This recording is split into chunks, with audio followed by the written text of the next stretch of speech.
Hello friend, Ram Ram नमस्कार। देखिए, मीनू मौसी हाजिर हैं बढ़िया सा इंटरव्यू लेकर। वैसे बता दें, आज हम कच्छ के बारे में बात करेंगे। याद है ना, एक जगह है गुजरात में, प्यारा सा गांव है, प्यारे से लोग हैं। तो ऐसी ही कुछ कहानी लेकर आ रहे हैं विराट, दर्शील और मानसी जी। कच्छ की कहानी है कि क्या कहानी है, उन्हीं से जानेंगे तो ज्यादा बढ़िया लगेगा। तो मीनू मौसी, मानसी, दर्शील और विराट तीनों का स्वागत करती हैं सासगुर बेटिया में। नमस्ते थैंक मीनू यू। मौसी। कैसे हैं आप लोग? एकदम और बढ़िया। बस अच्छा, आप तीनों के चेहरे पे स्माइल देखकर तो लग रहा है कच कमाल कर रहा है, क्यों? मान, मानसी जी, आपको बोलना चाहिए। अब अगर आप फ्रीज हो तो हम बोल लेते हैं। बहुत एक्साइटेड है हम, क्योंकि ये पिक्चर बहुत प्यार से बनाई है और बहुत प्यारी पिक्चर बनी है। और अब ये डब होके शेमारू पे भी आ गई है, मी ऐप पे। तो अब ये एक जरिया बन गया कि हम और दर्शकों के पास पहुंच सकते हैं। और ये क्या कहते हैं आप, टेक्नोलॉजी का कुछ चमत्कार कह दीजिए या कुछ भी कह दीजिए, न तकदीर कह दीजिए। अब ये कहानी घर घर पहुंचेगी। तो we are very excited and I am very excited that everybody will get to see all the amazing work Mansi and Ratna ben, Ratna Pathak Shah ji ने जो किया है। मैंने और दर्शी ने कुछ ठीक ठीक किया है, बट ये लेडीज ने तो कमाल कर दिया है। और अरे हमारे तुम धर्मेंद्र जी तुम ने भी अपनी क्या बात किया है। करो ना, तुमने ठीक ठीक किया, दर्शिल ने बहुत अच्छा किया है। ओ Oh, डैम सी, वाह। अच्छा, that's new. ये अब मतलब आज का ये इंटरव्यू बहुत ही धमाकेदार और टांग खिंचाई वाला होने वाला है। अच्छा, पहले तो हम मानसी आपसे जानना चाहेंगे। देखिए, जिस तरह से ट्रेलर दिखाया गया है, एक मतलब प्यारे से गांव की एक आम स्त्री जो घरेलू मतलब घर की है, अपनी सास की सेवा आपके करती है, बच्चे की देखभाल, आपके परिवार। जैसी। हाँ। हाँ। बिल्कुल। तो ये जो कहानी है आपकी, आपका जो किरदार है इसमें, वो क्या है और क्या क्या महत्वाकांक्षाएं हैं आपके किरदार की? ये एक ऐसा किरदार था मोंघी का, जो अपने गृहस्थ जीवन में बहुत ही खुश है। और स्टार्ट के सीन में ही उसका बेटा उसे एक ड्रीम कैचर देता है, तो वो बोलती है, ये क्या दिया तुमने मुझे? तो बेटा बोलता है, मम्मा तुम्हारे जो भी सपने होंगे ये ड्रीम कैचर ना उसे पूरा करेगा। वो बोलती है, लो, मेरे तो कोई सपने ही नहीं है, सारे सपने तो पूरे हो गए हैं। तो मतलब ऐसा सिंपल सा कैरेक्टर जिसकी ऐसी कोई महत्वाकांक्षा नहीं है, अपनी गृहस्थी में ही वो खुश है। जब ऐसी एक औरत की जो गृहस्थ जीवन की जो परिभाषा है वो अगर टूटती है, उसके मन में जो आइडिया है उस गृहस्थ जीवन का, वो अगर टूट जाता है, तो क्या होता है उसकी जिंदगी में। उसी पे हमने ये फिल्म बनाई है। वाह, बहुत बढ़िया। अच्छा दर्शील, आपसे जानना चाहेंगे। देखिए, आपका जो किरदार है अपनी मम्मी को सपोर्ट करने का, मम्मी की खुशियों का ध्यान रखने का। और देखिए, एक बेटा है, वो माँ के सबसे ज्यादा करीब होता है। तो इसमें जो आपका किरदार है, उसका माँ के साथ कैसा कनेक्शन है और वो क्या क्या करेगा अपनी माँ के लिए? वन ऑफ द सबसे पहला रीजन था इस मूवी से मेरा बहुत ही रिलेट होना वाज जो मेरे कैरेक्टर का और मेरी मॉम के साथ जो मेरा रिलेशनशिप है, क्योंकि वो एकदम मुझे रियल लाइफ जैसा लगता था। बिकॉज हमारे भी आपस में भी बहुत टांग खिंचाई होती है और बहुत ही मस्ती मजाक होते रहता है। सो इस मूवी में भी even Mansi ma'am and I know each other from a very long time, and हमारे आपस में भी बहुत ज्यादा टांग खिंचाई होती है, तो हमने वो भी काफी इनकॉर्पोरेट करने की कोशिश की है। एंड हाँ। आई ऑल्सो फील कि बहुत सारे, like in fact even in my group, and बहुत सारे लोग जो मेरे एज के हैं, वो ज्यादातर तुम देखते हो तो you spend more time with your mother.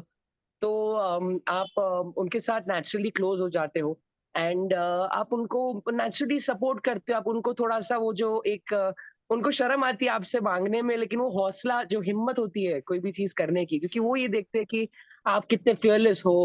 आप में बहुत जी। ज्यादा हिम्मत है, डेयरिंग है अपने सपनों को फॉलो करने में। तो इसमें मेरा कैरेक्टर मेरी मॉम को ये हिम्मत, ये हौसला देने की कोशिश करता है, एंड कैसे ये मोंगी के कैरेक्टर को आगे लेकर जाता है। सो आई हैड मुझे बहुत ज्यादा मजा आया, बहुत रिलेट भी हुआ था मुझे मेरी पर्सनल लाइफ और मेरे जो ऑन स्क्रीन किरदार है उसके साथ। अरे वाह। अच्छा विराट, इसमें हम आपके किरदार के बारे में जानना चाहेंगे। आपके किरदार की एंट्री कब, कैसे और क्यों होती है मूंगी के जीवन में? देखिए, मेरा कैरेक्टर वो है ना, वो धक्का मारने वाला है। मतलब अच्छा। कभी कभी हम लाइफ में मिड लाइफ क्राइसिस जैसी स्थिति आ जाती है, या हम हम कब ऐसे जगह मोड़ पे पहुंच जाते हैं कि अभी पता नहीं क्या करना है। जैसे कि जीवन तो अच्छी पटरी पे जा रहा था कि बच्चे बच्चे बड़े हो गए, वो भी चलो बात हो गई, नौकरी भी चल रही है, वो भी चलो बात हो गई, अब क्या करना है, जीवन में कोई रस महसूस ही नहीं होता है। तो कहीं से कोई हम प्रेरणा ढूंढते हैं, या कोई हमें आके प्रेरणा देता है, या कोई आके सर पे टपली मारता है, अरे ऐसा कुछ कर लेना तो इतना, या वाह। और हमें एक जीवन में फिर से एक नई दिशा मिलती है, कुछ नया हौसला मिलता है कुछ करने में। और मोंगी की जीवन में भी ऐसा ही कुछ होता है। जैसे कि आपने ट्रेलर में तो देखा ही है कि मोंगी के जीवन में एक बहुत बड़ा ऐसा बम फूटता है कि मेरे हस्बैंड का किसी ऑफिस में किसी लड़की के साथ चल रहा है चक्कर। अब मोंगी जैसी लड़की क्या करेगी, और वो तो एकदम ऐसी पटर पटर अंग्रेजी बोलने वाली, जाके धमाकाम करने वाली तो है नहीं। पर उसकी अंदर की ताकत कैसे बाहर आती है और कैसे ये निपटती है, उसमें शायद मेरे कैरेक्टर का या मेरे किरदार का योगदान है कि वो थोड़ा सा उसको धक्का देता है कि, और कभी कभी हम खुद की चमक भूल जाते हैं, और कोई बिल्कुल। बाहर से आके हमें बोलता है, अरे भाई तुम कितने चमकते हो, ये थोड़ा सा अपने आप को हटाओ और अपनी रोशनी दुनिया तक पहुंचने दो। ये शायद मेरा कैरेक्टर का यही योगदान मैं समझता हूँ। देखिए आप भले ही आप जिस तरीके से बता रहे हैं ऐसा लग रहा है कि बहुत छोटा किरदार जो रोल है बहुत छोटा है, लेकिन ये रोल धमाल कर रहा है, क्योंकि यही जो है मोंगी को आगे का रास्ता दिखा रहा है। क्यों मानसी से हम जानना चाहेंगे, सही कही कि नहीं, कि मतलब जो किरदार है इनका वो मोंगी के लिए सपोर्टर है। एब्सोल्युटली मोंगी के लिए सपोर्टर है, मोंगी का चीयर लीडर है। और आई थिंक हम सबको अपनी जिंदगी में ऐसा एक व्यक्ति चाहिए। मेरी जिंदगी में मेरे बिल्कुल। पापा हैं। अगर कभी कभार अगर मैं थोड़ी अपसेट हो जाती हूँ या डिप्रेस हो जाती हूँ तो पापा को फोन कर लेती हूँ, और उनकी आवाज सुन के मुझे लगता है कि नहीं यार सब ठीक हो जाएगा, इतनी बड़ी कोई दिक्कत नहीं है। तो अरे वाह। सबकी लाइफ में होना चाहिए, और मोंगी की लाइफ में भी ऐसा है एक किरदार जो है मदन। और एक अच्छी फ्रेंडशिप किसे कहते हैं, उसका हम्म। बहुत अच्छा एग्जाम्पल है। वाह। अच्छा, वैसे हमने ट्रेलर देखा तो कहानी बहुत ही सिंपल तरीके से फिल्माई गई है। एकदम सादा लिबास है, नो ज्यादा हाई फाई मेकअप वगैरह। तो शूटिंग के किस्सों के बारे में जानना चाहेंगे। शूटिंग के दौरान ऐसे मतलब क्या क्या जो छोटी छोटी चीजें ना वो याद रह जाती हैं जिंदगी भर के लिए, ऐसी कौन कौन सी चीजें हैं मानसी जो आपको याद हैं, उसमें से कोई एक किस्सा हमें आप सुनाना चाहें। हाँ, शूटिंग के दौरान तो बहुत सारे किस्से थे। रत्ना बेन की पहली गुजराती फिल्म थी, तो हम लोग बहुत नर्वस थे क्योंकि वो इतनी अच्छा। दिग्गज कलाकारा है और उन्होंने इतना सारा काम किया है। तो हमको ऐसा लग रहा था कि सब ठीक होगा नहीं होगा। ऑल्सो ये प्रोड्यूस भी मतलब मैं और मेरे हस्बैंड पार्थिव कर रहे हैं। तो मैं तो अच्छा। प्रोड्यूसर भी थी और एक्टर भी थी। तो अगर उनको कोई एक्टर भी थे। प्रोडक्शन से शिकायत होती थी तो वो मेरे सामने जोर से बोलती भी सीधा। नहीं थी, क्योंकि कैसे बोले, मेरे साथ सीन भी तो करना है। तो वो सारी चीजें बिल्कुल। थी। बट थैंकफुली 2-3 दिन के बाद तो वो सारा सेटल हो गया, बहुत मजा आया। हम सारे एक्टर्स एक साथ रहते थे। एक बहुत सुंदर सा रिसोर्ट था कच्छ में, वहां पे रात को हम लोग कैरियोके करते थे। मैं कभी कभी कभार सबके लिए पास्ता बनाती थी, हम सब साथ में मिलके खाते थे।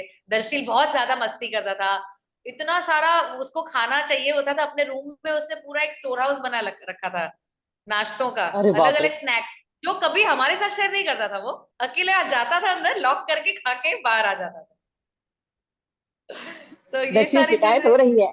ये सरासर इल्जाम है और ये एक एक्सपोज इंटरव्यू बन रहा है, जरा भी नहीं। अच्छा। देखिए देखिए, किस्से सबके साथ बनते हैं, आपके साथ भी एक आध किस्से तो बने होंगे। अब जाहिर सी बात है, सबको तो राज पता चल ही गया था कि आपके कमरे में बहुत सारे स्वादिष्ट व्यंजन रखे हुए हैं। तो ये बताइए, इनमें से किसी ने अटैक करा कि नहीं करा। जी, उसने अटैक अलाव ही नहीं किया। अटैक के पहले मैं दरवाजा बंद कर देता था, लेकिन अ, मुझे मेरे लिए बहुत उल्टा होता है। मैं जब मुंबई में होता हूँ तब मुझे बाहर के खाने की याद आती है। मुझे आई वांट टू ईट एकदम ऑथेंटिक गुजराती फूड। कभी-कभी तो मेरी नानी के घर पे मिलता है। देन जब मैं नानी के घर जाता हूँ या जब मैं कहीं भी आउट ऑफ टाउन जाता हूँ तो मुझे फिर मुंबई के फूड की याद आती है। और यहाँ पर मैंने इतने नाश्ते, मेरी मॉम इतनी ओवर एक्साइट होकर इतने नाश्ते उन्होंने पैक कर दिए थे, तो मेरी आदत सी हो गई थी वो मंचिंग करने की। तो वो ऐसा एक हम्म। सिचुएशन सा आ गया था जहाँ पर मैंने ऑलमोस्ट 1-2 दिन तो खाना खाया भी नहीं है। I didn't even have lunch और डिनर। मैं बस मेरे ये नाश्तों पे ही जी रहा था। और थोड़ी बहुत मुझे वहाँ पे, हाँ, उधर पे मैंने जाकर सबसे एकदम अतरंगी चीज़ माँगी थी। मैंने बोला मुझे वहाँ जाकर मैगी खानी है। अभी आप इमेजिन करो, आप कच्छ जैसी जगह पर हो जहाँ पर अल्टीमेट ऑथेंटिक गुजराती फूड मिलता है, you know the ultimate food जो आपको इतना प्लेजर देता है खाने के टाइम पर। और मैं वहां पर जाकर मैंने मैगी मांग ली थी, बट फिर मैंने रियलाइज किया था, और फिर मैंने age and how the shoot was progressing, और फिर जब पता चलने लगा कि शूट खत्म हो रहा है, तो then I started having food at the resort. तो मेरा ऐसा उल्टा सीधा बहुत होता है।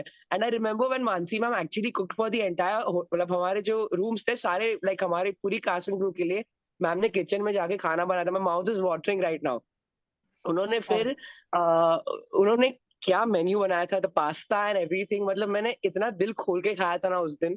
सो ये तो एक मेमोरी है मेरे पास। मैंने तो इतने सारे वीडियोस लेकर रखे हुए, मैं कभी कभी मैं बहुत रिविजिट करता हूँ, क्योंकि हम एक कैरियोके नाइट रखते थे।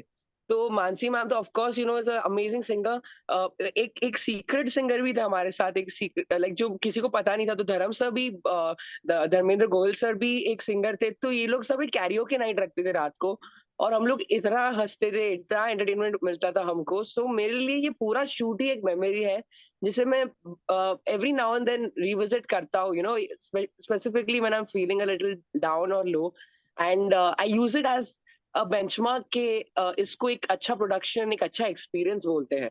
सो मैं जितना बोलूँ उतना कम है frankly, but it was a great experience. देखिए सामने प्रोड्यूसर साहिबा साहिबा भी है ना, पास्ता खा के अपने घर का खाना नहीं अच्छा दिया लग रहा करें। है मुझे। वैसे एक बात बोले, ये इंटरव्यू के बाद दर्शील की मम्मी है ना, दर्शील की कुटाई जरूर करेंगी कि बेटा शेयर करके खाना खाते हैं, बचपन में सिखाया जाता है शेयरिंग एंड इसलिए केयरिंग, आज मेक क्यों? श्योर इसलिए आज मेक श्योर कि वो इंटरव्यू ना देखे। चलिए, मानसी ने राज खोल दिया है। अच्छा विराट जी, आप कोई ऐसा राज खोलना चाहेंगे सेट पर हुआ हो और किसी को ना पता हो, मतलब दर्शकों को? मैं एक दो चीजें मैं जरूर कहूंगा। एक कि मैंने और बहुत सारे लोग अक्सर दर्शील के साथ एक ज्यादती करते हैं। पहली बार मैं दर्शील से जो पर्सनली मिला वो था इस फिल्म की रीडिंग के लिए। मानसी ने एक रीडिंग रखा था सारे एक्टर्स के लिए, रत्नाबेन, धर्मेंद्र, सारे सारे पढ़ने आते हैं ना स्क्रिप्ट। और वहां पे मैं देखता हूँ दर्शील आ गया और मैं पूरा डिसअपॉइंट हो गया, क्योंकि मैं मुझे तो मेरे दिमाग में अभी भी वो तारे जमीन का छोटा सा 8-10 साल का लड़का था, और ये अभी पूरा बड़ा हो गया था। फिर धीरे धीरे रीडिंग करते करते मैं सोच रहा हूँ कि यार तुम क्या बेवकूफ हो गया, वो छोटा थोड़ी रहेगा, अभी बड़ा भी हो जाएगा ना, तुम 10 साल 12 साल के बाद उसे देख रहे हो। और तब मेरे को ध्यान में आया कि यार ये तो बड़ा हैंडसम लड़का हो गया है, स्मार्ट हो गया है, एकदम पटर पटर बोलता है। और फिर सेट पे अच्छी एक्टिंग भी करते थे। मैं जब पहली बार गया था तो दर्शील का सीन चल रहा था, और दर्शील ने अच्छे अच्छे से काम भी कर रहा था। So I was quite enchanted by seeing that little boy we saw in Tare Zameen Par, and now he was doing the scene in the film. खाने को लेके मेरा भी एक किस्सा था कि मेरे थोड़े नखरे होते थे, तो मैं सुबह बोलता था कि मुझे थोड़े दाल का चीला खाना है। तो अच्छा चलो, थोड़े, बहुत सारे नखरे, बहुत बहुत बहुत सारे, सारे। आज मानसी बहुत जी ने सारे दोनों के राज नखरे। खोले हैं। हाँ, बहुत सारे नखरे थे। तो सुबह सेट पे हम जो अक्सर मुझे ये अंडा खाने की आदत है नाश्ते पे, तो हम जो सेट पे थे ना वो वेजिटेरियन सेट था। तो गुजराती मैंने कहा फिल्म थी चलो तो। ठीक है, दाल का, हाँ गुजर, तो दाल का चीला खिला दो। तो एक प्रोडक्शन से आदमी आता है, सर क्या चाहिए? मैंने कहा दाल का चीला। तो 20 मिनट के बाद उसका बॉस आता है प्रोडक्शन के टीम का, सर आपने क्या मांगा था? मैंने कहा दाल का चीला। अच्छा, तो फिर 1 घंटे के बाद वो आता है, सर उसका बॉस आता है, बोलते सर आपने क्या मांगा था? मैंने कहा यार दाल का चीला यार, ये इतना इतना मामूली है। फिर पता चला कि गुजरात में चीला को कुछ और कहते हैं, और बस पुडला, उसी लैंग्वेज की पुडला वजह से तो कहते फिर हैं। पुडला बोलते हैं। तो हमारे डायरेक्टर बोलते क्या हुआ, इतना परेशान क्यों है? मैंने कहा यार ये दाल का चीला 2 घंटे से दाल का चीला नहीं बोलते। तो वो बोलता है इधर आओ, अरे उसको पुडला बोलते हैं, पुडला, दाल का पुडला बोलो। और फिर यूं आ गया 10 मिनट में, और ढेर सारा है। और मुझे एक भी पुडला खाने नहीं मिला, क्योंकि मानसी और रत्नाबेन सारे खत्म कर दिए। बेचारे 2 घंटे से इंतजार कर रहे थे और आते के साथ ही मुंह न लगा हाथ को। हाथ को चीला लगा पर के मुंह लिए को ना लगा, क्यों? चीला के लिए फिर चिल्ला चिल्ला के बेचारा विराव ऐसे बोल रहा था, मुझे दे दो, और हमने खा लिया। फिर मेरी अच्छा, प्रोड्यूसर ही खा गई सारे चिल्ला। लेकिन एक बात बोली, एक बात बोली थी कि वहां मानसी रहकर ना बहुत अल्टीमेट सारी फूड चीजें लिया, आप ये मैं आराम से बताऊंगा जब मुझे ये सवाल पूछा जाएगा तब। मानसी देखिए, इन दोनों ने इन्होंने आप दोनों के राज खोले हैं। अब दरअसल देखिए आपके पास पूरा मौका है, आप कौन सा राज खोलना चाहेंगे मानसी जी का? Ultimate foodie of the century is Mansi ma'am, क्योंकि मैं आपको एक एग्जांपल दूंगा, सिर्फ एक ही एग्जांपल में आपको सब समझ आ जाना चाहिए। हमने अब खाना खाया है, हम अहमदाबाद में थे आई थिंक सो, और हमने दबा के खाना खाया है, मतलब मुझे याद भी नहीं हमने क्या कितना खाया है। एंड आई बहुत टेल यू सारा। बिफोर द फूड, खाना खाने के पहले Mansi ma'am was always like, अरे मुझे भूख नहीं है, अरे मैं बहुत फुल हूँ, मेरे को नहीं खाना ये सब, ऐसे ऐसे she will make a face. And then फिर भी मतलब सोच समझ के हमने मंगा के, अगर आपको खाना होगा तो खा लेना। शी एट, सबसे ज्यादा उन्होंने ही खाया। और उसके बाद मैंने बोला अभी तो डिजर्ट का टाइम है, तो इतनी बड़ी एक मड पाई ब्राउनी थी और हॉट चॉकलेट था, तो मैं कॉल पे चला गया। एंड मानसी मैम को मैंने बोला व्हाई डोंट यू ट्राई, तो खा के उन्होंने, उनकी आंखें इतनी बड़ी कर दी है, she like wow. I was like या आई हैव। अभी मैं कॉल पे था, मैं गोल घूम गया, कुछ 2-3 मिनट का कॉल होगा। I turn back and I और saw my plate was empty, मेरा खाना खत्म, खाली। और मैं वो देख रहा था, और फिर मैंने बोला, और फिर लुक एट द स्टाइल देखो इनकी, बोलती है दर्शी ये तुझे खत्म करना पड़ेगा, इतना एक बाइट छोड़ा था मेरे लिए बस। अच्छा, विराट आपसे जानना चाहेंगे, देखिए आपने बातों ही बातों में बताया कि आपने वहाँ भाषा में बहुत सारी चीजें सीखी हैं, जैसे चीला को पुडला बोलते हैं, है ना। तो ये जो भाषा है, आजकल भाषा में बंदिशें नहीं रह गई हैं। अब बड़ा पर्दा, छोटा पर्दा, बॉलीवुड मूवी, साउथ मूवी, ऐसा कुछ नहीं रह गया है। स्टेट स्टेट की जो पिक्चरें हैं वो बड़े बड़े लेवल पर आ रही हैं। ऐसी ये भी एक पिक्चर है कच्छ, तो क्या कहेंगे इस चीज की कितनी खुशी हो रही है आपको?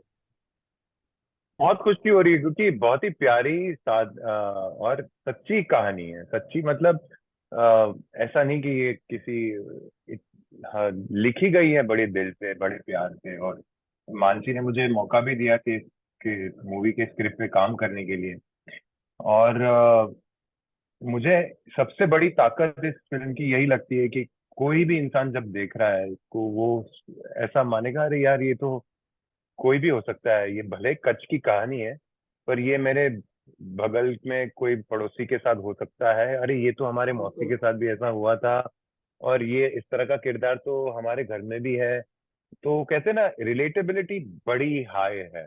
तो भले ही ये कच्छ की कहानी है बट उसकी अपील मुझे बड़ी यूनिवर्सल लगती है। कोई जापान में भी इसको देख रहा होगा ना, आ, समझ में आएगी कहीं ना और कहीं रिलेट कर ही अच्छी लेगा। लगेगी, रिलेट करे, क्योंकि वो बहुत ही स्ट्रॉन्ग ह्यूमन स्टोरी है। तो मुझे ये इस बात की बड़ी खुशी है कि ये लगता है कि कच्छ के छोटे गांव में एक सिंगल बैटरी मोंगी की कहानी है, पर एक्चुअली बहुत उसकी ताकत, मोंगी की ताकत और कहानी की ताकत पूरे दुनिया को काबू में ला सकता है, मतलब कह उसके प्यार सकती के है। लिए। बिल्कुल। अच्छा मानसी, देखिए ये आखिरी सवाल होगा आपके लिए, क्योंकि आप प्रोड्यूसर भी हैं और एक कलाकार भी हैं, आपने उस किरदार को जिया भी है। कहानी गुजरात की मतलब कच्छ की एक लड़की की है जो गुजराती, मतलब बेसिकली पिक्चर पूरी गुजराती भाषा में और हिंदी भाषा में अब आ रही है। तो क्या कहेंगे, मतलब आज के दौर पर जो हमारी जो दर्शक हैं वो इतने समझदार हो गए हैं कि उन्हें हाई फाई बॉलीवुड या मूवी पसंद नहीं आती है, समझदारी के साथ कहानी पसंद आती है। तो उन दर्शकों के लिए आप क्या कहना चाहेंगे? उन दर्शकों के लिए मैं इतना ही कहना चाहूंगी कि थैंक यू, आप ऐसी चॉइसेस बना रहे हैं, ऐसी चॉइसेस बन रही है आपके माइंड में, तो हम ऐसे फिल्म्स बना सक रहे हैं। बिकॉज वो कहते हैं ना कि अगर ऑडियंस ही आपको रिजेक्ट कर दे तो आपकी मेहनत का एक, आपको लगता है कि यार मेहनत थोड़ी कम पड़ गई। बट ऑडियंसेस रेडी है, उनको अब किरदार चाहिए, उनको स्टोरी चाहिए। ये जमाना है राइटर्स का, क्रिएटर्स का, ये जमाना है परफॉर्मर्स का। स्टार सिस्टम तो बिल्कुल। है ही और स्टार्स तो रहेंगे ही, ऑफ कोर्स हम सबको स्टार्स पसंद है। बट अब इनको भी उतना ही मौका मिलता है। हाँ, हमारे दर्शक समझदार हो गए, ये बहुत अच्छी बात है हम सब के लिए। और एक बड़ी चुनौती की बात भी है क्रिएटर्स, राइटर्स, प्रोड्यूसर्स के लिए, क्योंकि अब उनको आप कुछ भी परोस दो तो वो नहीं लेंगे। आपको सोच बिल्कुल। समझ के चीजें बनानी पड़ेंगी, सोच समझ के चीजें बतानी पड़ेंगी। तो मेहनत ज्यादा करनी पड़ती है, तो ये बहुत अच्छी बात है, क्योंकि अगर ज्यादा मेहनत करेंगे तो ही उसका फल मीठा होगा। और फिल्मों में भी वैसा हो ही गया है। पहले सिर्फ होता था कमर्शियल सिनेमा, आर्ट सिनेमा। और कमर्शियल सिनेमा हम्म। ऑब्वियसली ज्यादा पॉपुलर था, आर्ट सिनेमा के थोड़े चाहक होते थे। लेकिन अब दोनों के उतने ही चाहक है। तो स्टार्स को भी उतना काम मिल रहा है, परफॉर्मर्स को भी उतना ही काम मिल रहा है। तो ये बहुत अच्छा दौर है, ये राइटर्स का दौर है, डायरेक्टर्स बिल्कुल। का दौर है, अच्छे क्रिएटर्स का बिल्कुल। दौर है। तो मजा आ रहा है बिल्कुल। इस दौर में, और कच्छ एक्सप्रेस बिल्कुल। बिल्कुल। उसी की वजह से बना है। एकदम सही कही आपने। देखिए दर्शकों को रियलिटी पसंद आ रही है और उम्मीद करते हैं जो कच्छ की कहानी है वो सभी के दिल को छू जाए। बाकी हम शुरुआत में विराट जी से बात कर ही रहे थे कि हम आधा ही ट्रेलर देख पाए, आप लोगों से बात करना था इसलिए छोड़ के आ गए हैं। बचा खुचा ट्रेलर अब हम इंटरव्यू के बाद जाके देखेंगे। हाँ जी। तो बहुत बहुत धन्यवाद आप तीनों का साधु बेटिया में आने के लिए। और दर्शकों से हम भी अपील करेंगे कि भाई ये पिक्चर देखें, कैसे बहुत प्यारी सी कहानी हमको अब तक लगी है ट्रेलर देख।